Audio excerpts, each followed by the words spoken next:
this is Deepak Chopra. It's my great pleasure this morning and privilege to be speaking to Dr. Anoop Kumar, who professionally is an emergency room doctor. He's a great friend, and he's has a great understanding of what we in spiritual traditions call non-dual reality. But today we are going to talk with Anoop on a very important topic that I think is relevant to all of us, especially during these troubling times. And the topic is seeing yourself clearly. So Anoop, we'll put your biography at the bottom of this conversation, but let's talk just about that. What do you exactly mean by seeing yourself clearly? How do we see ourselves when we are not seeing clearly? So the way I'm organizing this, Deepak, is I'm going to talk about 3 different lenses through which we see ourselves as human beings. And specifically, I'm choosing these 3 lenses, which I call the 3 minds. I'm choosing these 3 lenses because pretty much all the world's knowledge, all the world's perspectives, all the ways of looking at things and understanding things, whether it's science or spirituality or art or music, all of these basically fall into these 3 perspectives. And one of the major reasons that we as a species, we as a society, as a world society, don't see ourselves clearly is because there are so many different stories that we are told since we are infants. And generally it becomes confusing because not only are we told all these stories, we're not told how they fit with each other. So this was a problem I had and that I was exquisitely sensitive to growing up, especially sitting in school and hearing all of these things. And ultimately what came to me is all this needs to be kind of organized in some way so that it makes sense. And the final result of that being when they interconnect and they all start to fall into place, we start to see that, oh, actually we already know what's going on. We already know what the reality is deep within ourselves. And that is when that kind of seeing clearly emerges. The vision that was already there, the experience of life that was already there, just revealed itself because all the clutter has kind of fallen away. Okay, so let's talk about these 3 minds. Why don't you explain them? Okay. So the first mind, so I call them very plainly the first mind, the second mind, and the third mind. And the first mind is essentially that feeling that what we are is strictly an individual. What we are is this body. So when the sense of identity, when the sense of who we are localizes within the body, such that I feel that I am this body, this is the sine qua non, or in medicine we might say this is pathognomonic for the first mind. Pathognomonic is kind of when we say this particular finding clinches the diagnosis. So similarly, the feeling that I am this body or that what I am is localized inside this body. This is pathognomonic for the first mind. And what does the world look like for the first mind, right? So when the identity concretizes, crystallizes, when it localizes, right? When it's a particular thing within the body, then what it does is it reflects the world in its own image. Okay, what does that mean? That means that we see a world of separate things, right? So right now, if you're looking at the screen, you might see a rectangular screen, depending on what kind of screen you have. You might see this shirt, right? You might see my eyes. If you look around the room, you'll see the furniture in your room, wherever you are in the world. This tendency to see these discrete particular things with discrete boundaries is the reflection of the first mind. The first mind sees itself particularized, and it particularizes the world. A good example is if you look through pink sunglasses, right? My own lens is pink, and therefore everything I see is pink. Now, if I don't realize that my lens is pink, I can do all kinds of studies and experiments, and what I will discover is that the world is indeed pink, right? And from that perspective, it will be true. However, the moment somebody says, hey, you've got pink shades on, you got to take those off. And when we take those off, we see, whoa, in fact, the world is much more than we thought it was. And that very same phenomenon is happening from the first mind perspective. When the sense of identity is localized, we localize what is here, the potential that is here. That mind localizes it and focuses it into a particular thing. And then we see this world of things and myself as a thing. And now I am in a world of competition, and I feel like I have to dominate or I have to win so that I am somehow successful in this world and so that I can achieve some kind of peace. So general perspective, go ahead, Deepak. No, would you say that current medicine, as we practice it, is based on this first model? Yes, almost everything taught today in the educational system of the world is based on the level of the first mind. It's what's taught to us through this is your hand, this is your eye, this is your nose, through this kind of localized descriptions of ourselves that we learn from the adults around us when we are babies. And then we grow up to see the world particularly. And then, of course, in medicine, we say, well, what is the human being? What is the anatomy of the human being? Well, it's the head, it's the torso, it's the arms and the legs. But we don't see... Anoop, there are advantages to looking at the human body this way and the world in this way. And right now, I want to focus on healing more than anything else. Our medical science is based on this first model with some very remarkable achievements, vaccination, antibiotics, the curing of some kinds of cancer. There is a lot of progress in medical science with this model, and yet there are a lot of problems with this model as well.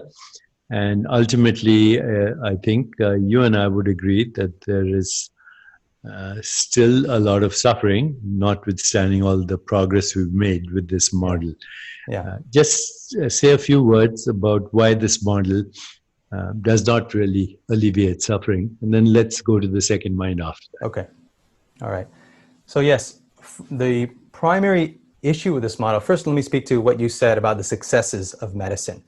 The wonder of the mind and the wonder of consciousness and the wonder of the human being is that there is such a well of intelligence within us that no matter how much we restrict our understanding of what we are, we will still be successful to a great extent because the body has its own intelligence, right? I mean, we're all breathing, we're all digesting, we're all circulating, etc. The body has its own intelligence, the mind has its own intelligence, and if we apply incorrect concepts, despite that, we will see lots of success. But the question is, how much success can we get? And so that's where we come to your question, Deepak. The issue with seeing the human being through the lens of the first mind is that we physicalize the human being, right? So what that means is we basically say that when we talk about human anatomy, we're strictly talking about parts of the body, like, for example, head, torso, down to the level of cells, etc. But the fact is that the human being, there's much more to the human being than these distinct parts. And that's well established in the yogic systems. It's well established in Chinese medicine, where they've described the subtler structures of the human being. And when we can access those structures, and when we see that these subtler aspects are not fundamentally different from our personal mind, which is not fundamentally different from our own body, that in fact, this is one continuous flow of activity, then when that recognition is there, then we have access to more of the levers that express as the human body. We can influence the human body in different ways, which is easily seen, when you breathe. When you take a full breath and relax, the shoulders will go down, the spine will become erect. So with changes in physiology come changes in anatomy. With changes in the mind, such as anger versus joy, there are changes in pupillary size, in heart rate, in the contractility of the heart, and so forth. So the limitation of the first mind is in seeing human anatomy in a limited way within the field of medicine. And then, of course, the solution to that is then going beyond the perception of what we are as a discrete thing and accessing that state of flow in which we are continuously kind of creating and expressing ourselves moment to moment. That's great. So now let's talk about the second mind. What is the second mind? So the second mind then, if the first mind is the sense of particularity, is the sense of being a discrete thing, is the sense of me being localized within the body, me being a thing within the body, then the second mind is essentially recognizing that in fact the body is an expression of what I am, right? So the shift is from being a hard thing that is restricted within a body or to a body, and the shift is to then seeing what we are calling the body, right, is a series of sensations or a series of expressions or a series of colors, colors, scents, so on and so forth. And when that happens, what happens is there is a tremendous relaxation within the entire system. And this is a felt experience. The general feeling is of going from a sense of hardness, as if there is a kind of concrete shell around the body. It's going from a sense of that to a sense of spaciousness and openness, where the body itself is a series of sensations that kind of come and go. And depending on the mental quality, meaning the qualia that we're feeling, the sensations that we're feeling, the experience of life that we're having directly, then the body itself changes in accordance with that. And as we talked about earlier, the simple suggestions of that is simply the relaxation that is felt as the physical body, but also in heart rate and pupillary size, and also in the deeper structures of the body. So this second mind then is a shift in identity. Fundamentally, it is a shift in identity in going from a localized thing to going to a field of consciousness or a field of awareness. And as a result of that shift, not only is the body seen differently, but that is reflected in the world, so that all of the world that was seen as particular things, the screen, which was just one thing before, then becomes a constant making in the process. And the rectangular aspect or the physicalized aspect of the screen is simply one angle or one way of looking at whatever it is that is here, which I call consciousness. Okay, so that's the second mind. Yes. And it's very obvious that the second mind is more, leads rather to more expansive experience of the body, but also more fluid experience of the body, more flexible, more adaptable, and there's a deeper understanding on how to change biological activity and biological function by understanding the aspects of the second mind, such as intention and choice and sensation and interpretation of sensation. All of that leads to a more dynamic experience of the physical body and also more dynamic experience of the physical world, therefore subject to revision to some extent, is where we are going with the second mind. Right. And but that's very practical. What is the third level? So the third mind then is, so let me just say for the second mind, I want to add this part here, which is that what Deepak and I just mentioned, this is the beginning of the second mind. So this is kind of like a field of experimentation. How far can this go? What changes can actually happen with the body? What changes can happen in this apparently physicalized world, right? These are all things that we can then explore because the tools to explore now become apparent in the second mind. So that's the beginning of what's possible. I think that's important to say.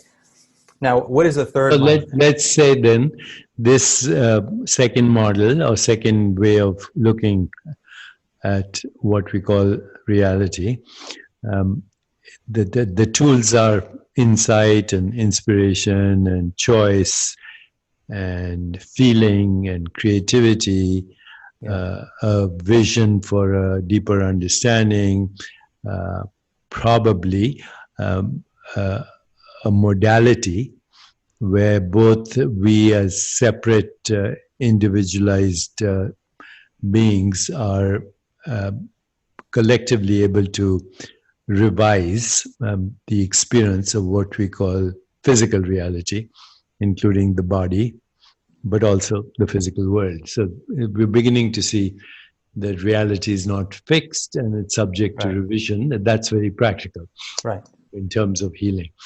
So let's go to the third mind. Yes.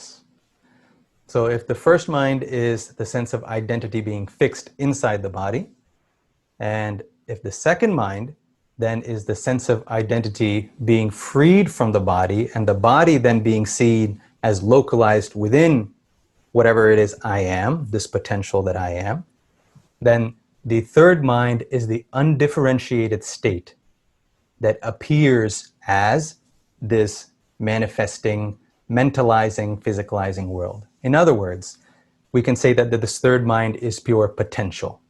It is potential itself prior to appearing as a particular form or as a particular color or as a particular taste. And therefore, this is why many people who are living as the second mind don't necessarily care about the body that much, right? Because sometimes that association with the body itself can drop away with some people. And that's why, in terms of living a better life, in terms of bettering our society, it is not just about living as potential. Because in the state of pure potential, even the personal mind and even the particular body doesn't have a separateness to it, doesn't have a particular function to it.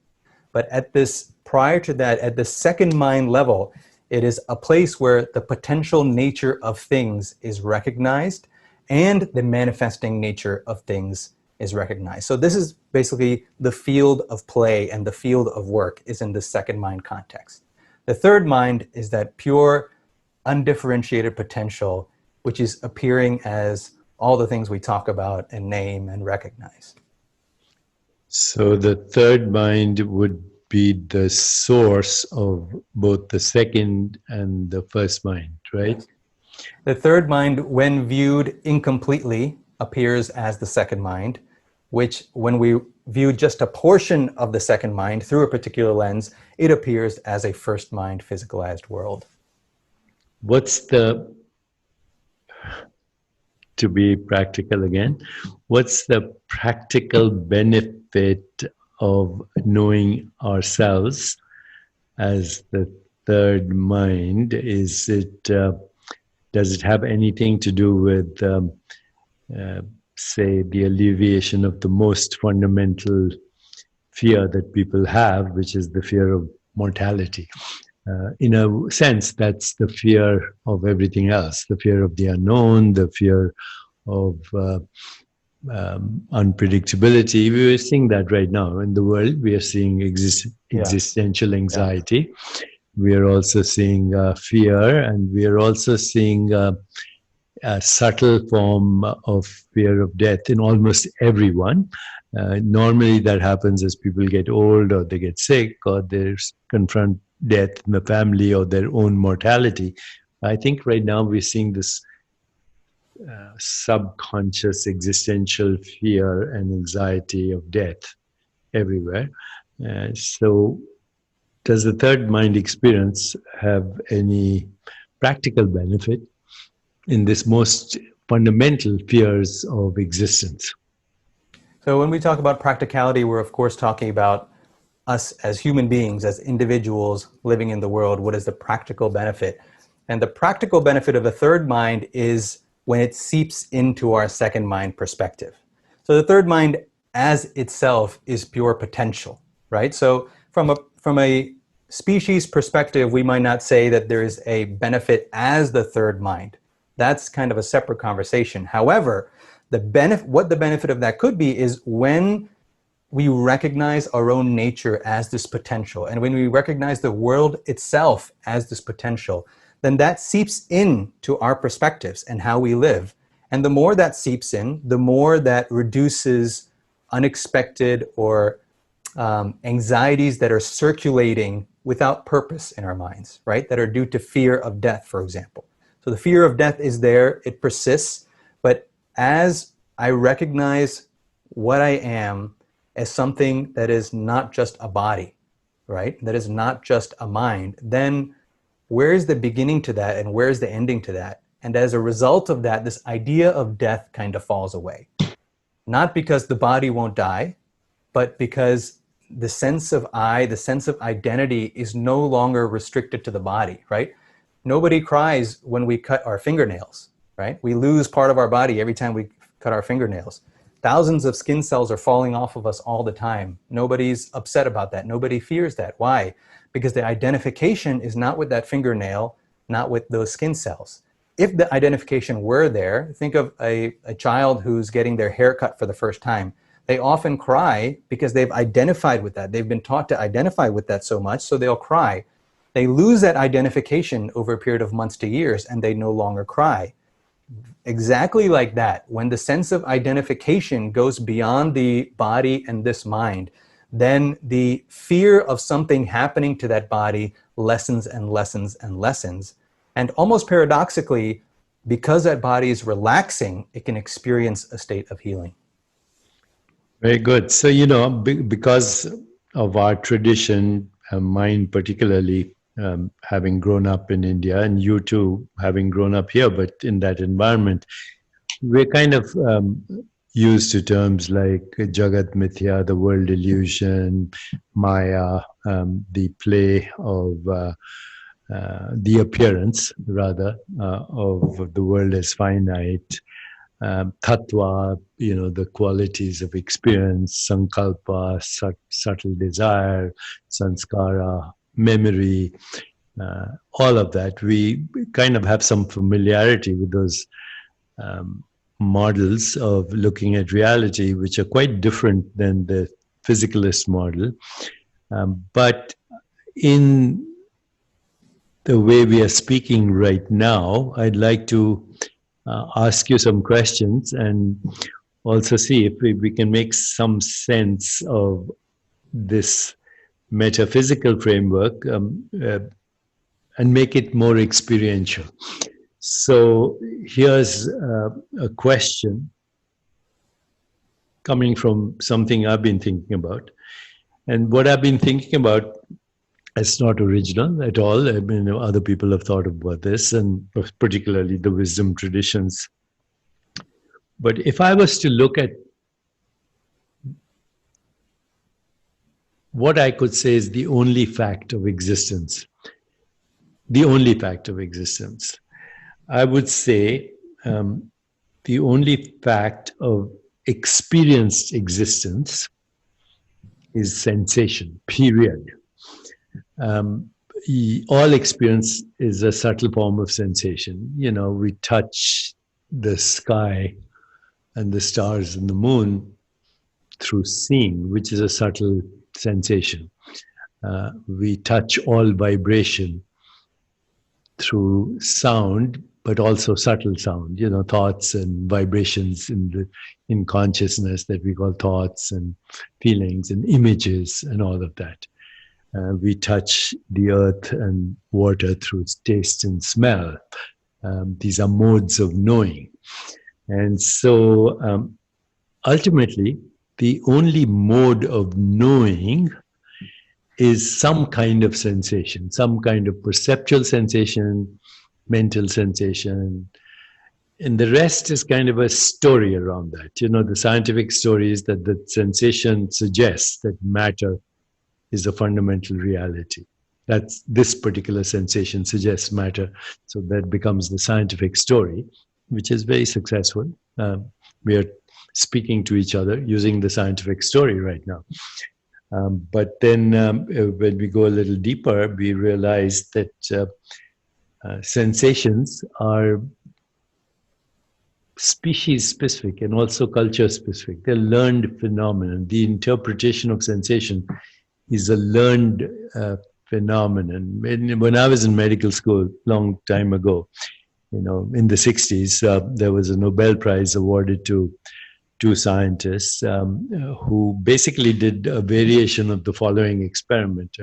group of kittens brought up in a room that had only horizontal stripes, another group of kittens brought up in a room that had only vertical stripes. And when these these kittens grew up to be wise old cats, one group of cats could only see a horizontal world, and the other group of cats could only see a vertical world, because that's how they learned to interpret their initial experience of what we call reality in this animal, in this other species. Furthermore, we know that every species has its own bandwidth of experience as sensation. What does the world look like to an insect with 100 eyes, or a dolphin, or a bat that navigates through the echo of ultrasound, or a snake that navigates experience through infrared radiation, etc., etc. The point is, as we begin to understand that sensation is the only fact of existence, everything else is a story. And in fact, it's a human story. A giraffe doesn't know it's called a giraffe. That's a human description of a human experience. Actually, the giraffe is only in human consciousness as a giraffe, or a tree, or a star, or a galaxy, or anything that we call reality.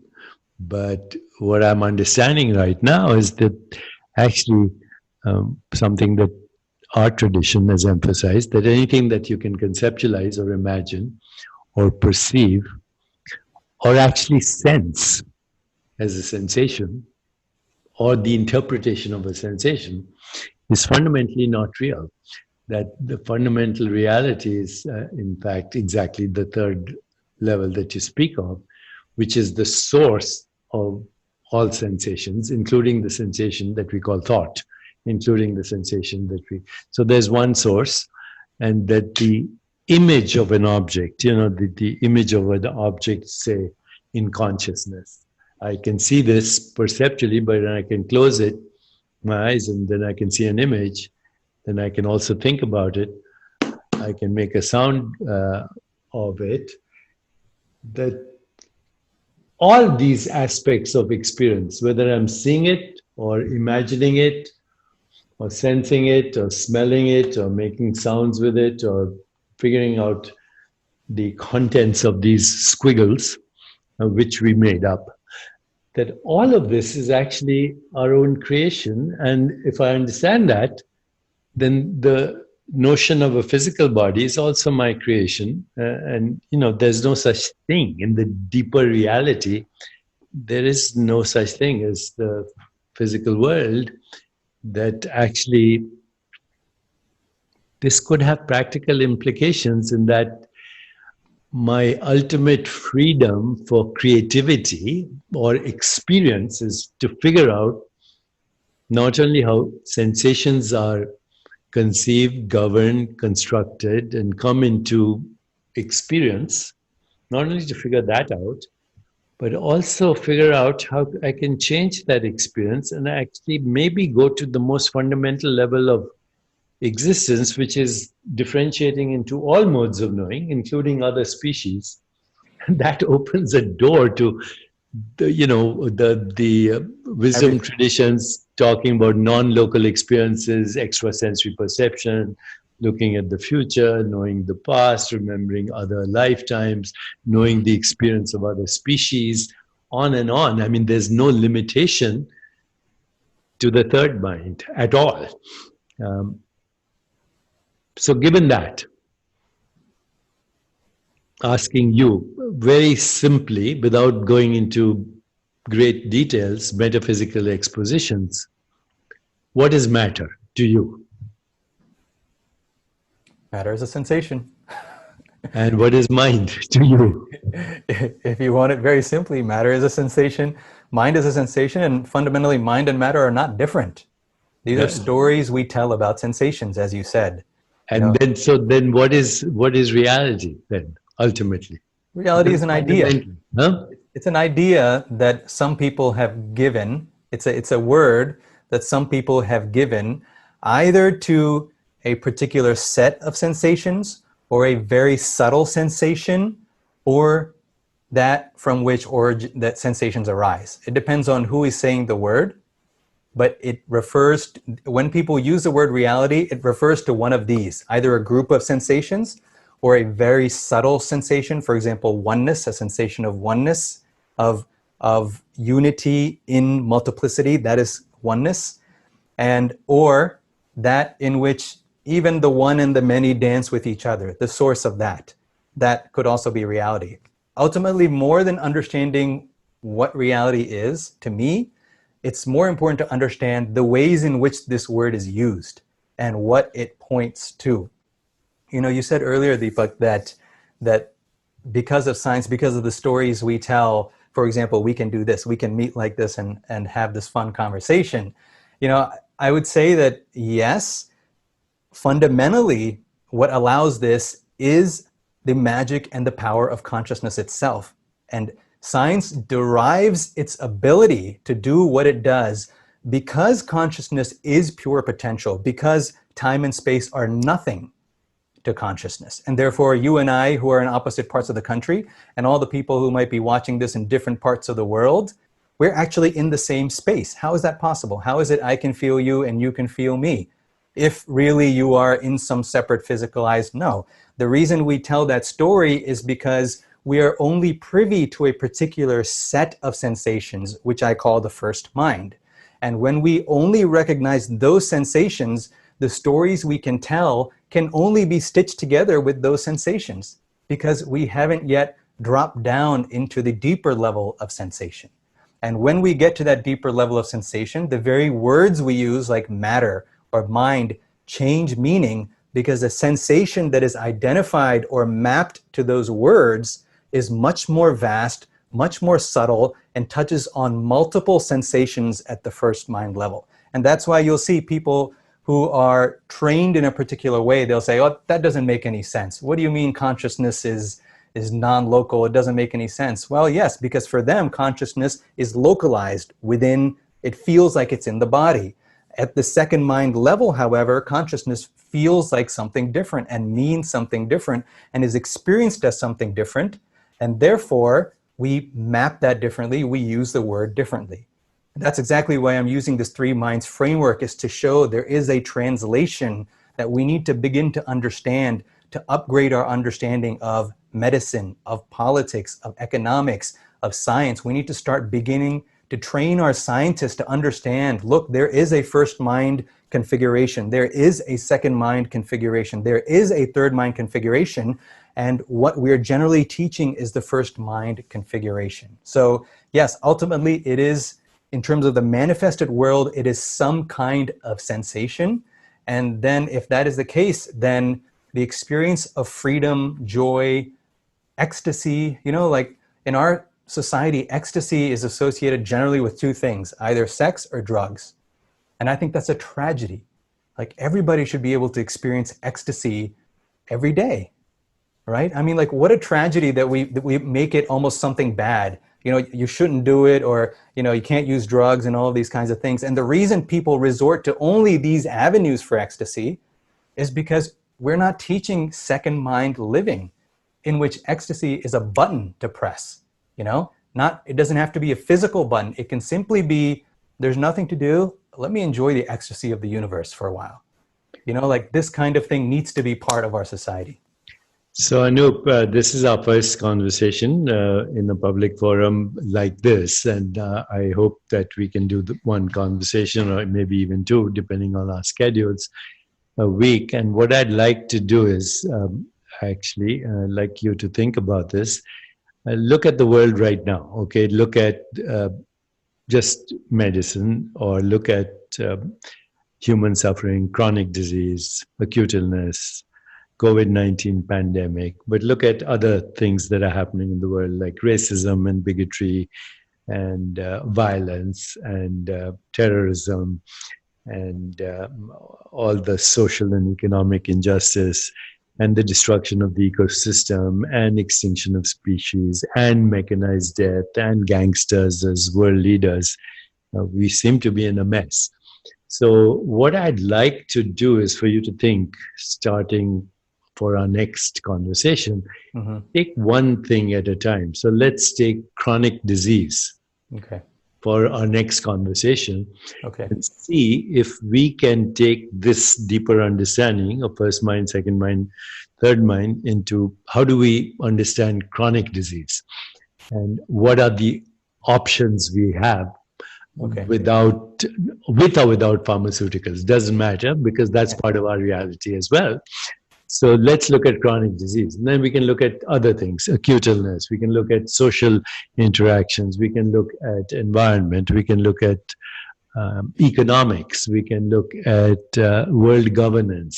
We Yes. can look at the future of the world just with this understanding, but taking one thing at a time. If that appeals to you, next time we meet, we can just talk about a deeper understanding of prevention and also treatment of chronic illness, knowing what we know about first mind, second mind, third mind. Then we Yes. can do some other topic and we can decide in a week before.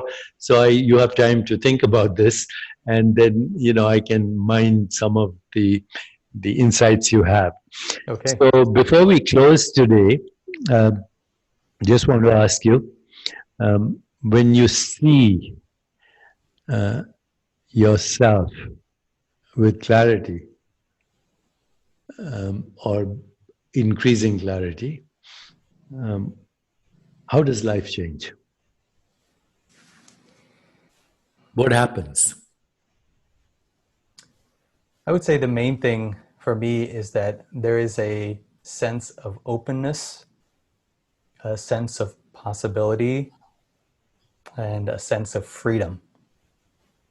These are the main things that the idea of something and anything being fixed is kind of fades as an old idea, and that it doesn't even compute. It doesn't really make sense anymore, and one begins to wonder, how did any of that ever make sense? Like when that feeling of openness is there. I mean, I'm talking right now with Deepak Chopra, world pioneer, right? How did this happen? There was a time when I didn't know Deepak, and I went up to him. All irrelevant. and Another story. What's that? It's another story. All Yeah. irrelevant. Yeah. No, but I think it is relevant. Is that the point is that anything can happen, right? So, but that goes beyond these kinds of coincidences, like me meeting Deepak or something like that. It's a wonderful coincidence, but it goes beyond that. It goes to how we actually see things. It begins with perception. How do we perceive ourselves and perceive the world? Everything that we talk about, that we study, that we experiment with, begins with how we perceive. And then we have to unravel that, right? Well, what if the very foundation of perception itself is different? What if the boundaries of perception that we see are kind of there if we choose to see them, or there only through a particular lens? Then that feeling of openness that results is really, in my opinion, that is what every human being is really looking for. Whether they're looking through food or through spirituality or through science or through sex or through drugs or through intellectualizing, whatever it may be, what every human being is looking for is that freedom beyond the restriction of boundaries. And I would say that increases the sense of lightness, the sense of clarity, the sense of ease with whatever comes, opens up. That's great. I thought that was my last question, but even as you were speaking, I have one more question and then we'll say goodbye till next time. Yeah. So, we kind of agreed that sensation is the only fact of existence. But of course, when we look at science, they talk about another kind of fact. They call it empirical fact. And if it is not empirically factual, then it's not science, or basically not the scientific way of looking at reality. So I was thinking about empirical facts and what they are. And this is my interpretation. Since we agree sensation is the only fact, empirical facts are a very, very species-specific idea about a species-specific observation based on a species-specific question that the species asks itself then designs an experiment and an observation and makes an observation, which is actually a space-time event, a sensation, and then it calls that a window to reality. Are, in fact, empirical facts an impediment to understanding reality? Not if we understand what they are.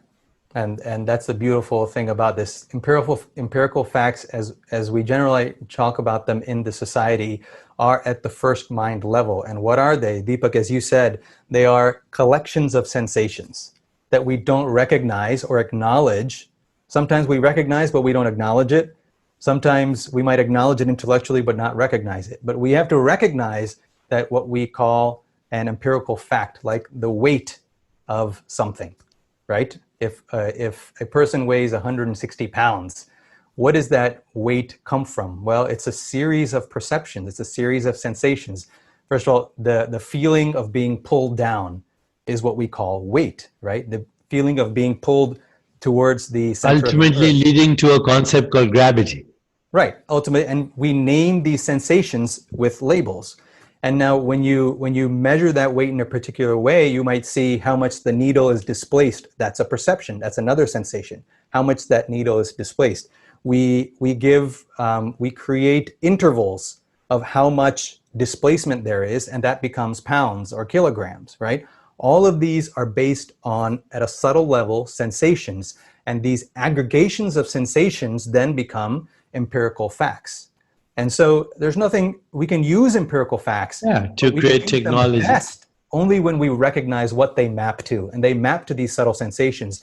And if we can then shift our attention from the category itself to the group of experiences, the group of sensations, and now live at this level and create a new terminology at this level, then our science and our lives can only improve, because we've just graduated to another level of sensitivity and awareness of what is happening, and so on and so forth. And at some point, we get close enough to see that, whoa, even how these sensations are arising, how they're reaching the threshold of awareness, and how they're subsiding back under the threshold of awareness. And that becomes an entirely new field of knowledge, of self-knowledge itself. Well, this has been a great conversation, Anoop. We'll continue this series. I think we can easily call this series, what was our initial title? Seeing Yourself Clearly? Why don't we call this, and then we'd address each issue through the lens that is of interest to humanity, starting with chronic disease. Seeing yourself clearly when we tackle chronic disease, or when we tackle social justice, etc., we can decide that we can advance. Yes. I'll see what the quality of this is on an audio and see if we can also put it out there as a podcast. But it's a great beginning. So thank you very much. And thank you for giving me this opportunity. Take care. Thanks, Deepak.